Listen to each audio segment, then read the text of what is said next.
Well, welcome to the journey. My name is Kevin Polky, and I am the host of the show called The Journey.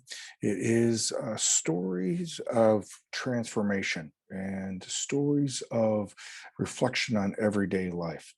And today I wanted to talk about the topic of those time periods in our life when we may be feeling like we're either struggling or a sense of feeling alone. And for some of us who've grown up with a spiritual context, parents that possibly brought you to church or temple or synagogue or a mosque, um, that we may have had some level of a spiritual foundation. For others of us, maybe it was something that we discovered along our path that we then started incorporating into our life. There may be a time period where we may have a little bit more direction or solace. I know for me, having grown up with my parents bringing my brother and I with them to a Lutheran church. We first started off with a church we went to up until about fifth grade or sixth grade, and then we attended a different Lutheran church that was closer to our home. And I remember that for me, um, having a youth leader when I was in high school really made a huge difference in my life regarding different types of experiences. Um, Attending church was always about making sure that we were quiet and try to pay attention, but as a young person, it probably was not that engaging um, and not that interesting. So it was really um, an act of self discipline and similar to like going to school. I don't recall much of those sermons or learning much. I do remember that during different times of the church year, Advent or Lent, that there would be it would be different, and the readings would be something that I could maybe internalize a little bit more. The stories of Jesus.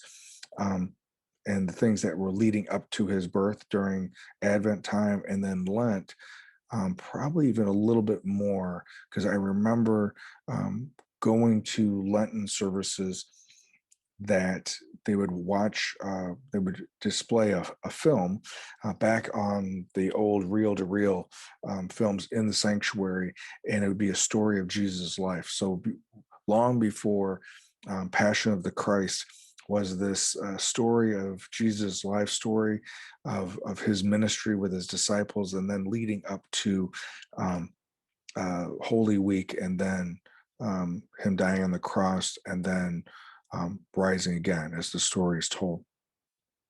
So, I wanted to reflect on something that I had come across, and I was meditating on, and I want to read it first to you, and then um, maybe have a little bit of discussion afterwards. This is a poem that I had probably have heard numerous times. And this poem was actually written in 1964 by a lady named Margaret Fishback Powers. And most people, or a lot of people, I should say, have probably heard this poem. So let me go ahead and start. It's labeled Footprints. One night I dreamed a dream. I was walking along the beach with my Lord. Across the dark, across the dark sky flashed scenes from my life. For each scene, I noticed two sets of footprints in the sand, one belonging to me and one to my Lord. When the last scene of my life shot before me, I looked back at the footprints in the sand, and to my surprise, I noticed that many times along the path of my life, there was only one set of footprints. I realized that this was at the lowest and saddest times of my life. This always bothered me, and I questioned the Lord about my dilemma. Lord, you told me when I decided to follow you, you would walk and talk with me all the way. But I'm aware that during the most troublesome times of my life, there's only one set of footprints. I just don't understand why. When I needed you the most, why would you leave me? He whispered, my precious child, I love you and will never leave you, never, ever, during your trials and testings. When you saw only one set of footprints, it was then that I carried you. So I think about that and how could that relate to me? Now, obviously, there's an aspect of the imagery of walking on a beach and the imagery of there being two sets of footprints. And then during this most troublesome time, when I think of God not being there, and for me, typically when that happens, is that when I close myself off. Now, how do I close myself off? I close myself off by being preoccupied with whatever I'm troubled about, whatever I'm worried about. I'm preoccupied with the idea that I either have to find some level of solution or somehow, if I think about it, that I will be able to find a way of minimizing the trouble. It seems like in those times that I'm most alone or most can't see or hear God's voice. But I seem to be the one that continues to get in the way, or at least my thinking does. I think this idea that even in those time periods when I don't think that God's there, but He is, I think that's that idea of being carried during those troublesome times. And that if I would open myself up to that possibility, up to the imagery of that during the most troublesome times is when most likely He is even more present or can be more present for me. That that for me, what things can I do on a daily basis, throughout the day basis, to be able to put myself in a position of being open? I was talking earlier today about the good fortune that I have being able to um, uh, do things like this, do this podcast, be able to teach to students or adults, to other educators, to businesses, and then, of course, being able to counsel.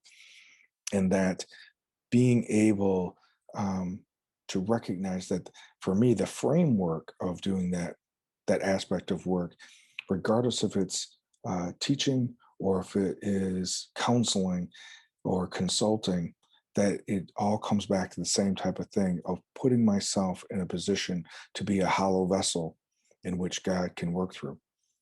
That this hollow vessel in which God works through is where, for me at least, I believe that creative energy comes from the ideas of either being able to find a solution or being able to think outside the box, um, or maybe be able to create something that someone needs to hear to help them through a difficult time. Um, I know that to get into that creative space, that sometimes I have to do certain things to allow myself mentally to become grounded, and then um, to be open. I think the exercise of prayer may be able to do that. The exercise of certain type of techniques. I know a lot of times I will use either stretching or exercise to create that space, and then using, as I've talked before about using tapping or EFT technique to be able to ground me, and then being able to create uh, that clearness in my thinking, to be open, um, to being present and open to seeing what uh, I may not be able to see if I'm distracted with my thinking or distracted with my thoughts. I think my invitation to you would be is, what are those things that you can discover about yourself, that you can find as techniques in which for you to be grounded, to be mindful, and to come back to that center place, so that you can then be in that God space and that creative space, that energy space, and then being able to know that, as the more that you practice it, know that during troublesome times, that to be able to go there more readily versus the process of trying to feel like you're all alone and figure it out for yourself. I think when there are good uh, writing, such as this particular poem, we can come back and explore it and look at it, and see where it speaks to us today, in the end of April of 2021, um, how it can speak to us differently now than than it did maybe 5 years ago or 10 years ago. That I'm in a different space now, that it can speak to me a little bit differently. I would love to hear, as people listen to this, I would love to hear any thoughts or comments about what this poem means to you. Feel free to, either um, comment in the chat rooms, or the comment section on social media, or comment on YouTube as well. Or you could always email me at Polky, Polky, Kevin at gmail.com, or visit our website at kevinpolky.com. Again, as always, thank you for sharing this little bit of time with us. And hopefully, um, if this has touched you, or has been any type of connection for you, and you feel that it might be helpful for others, please share it.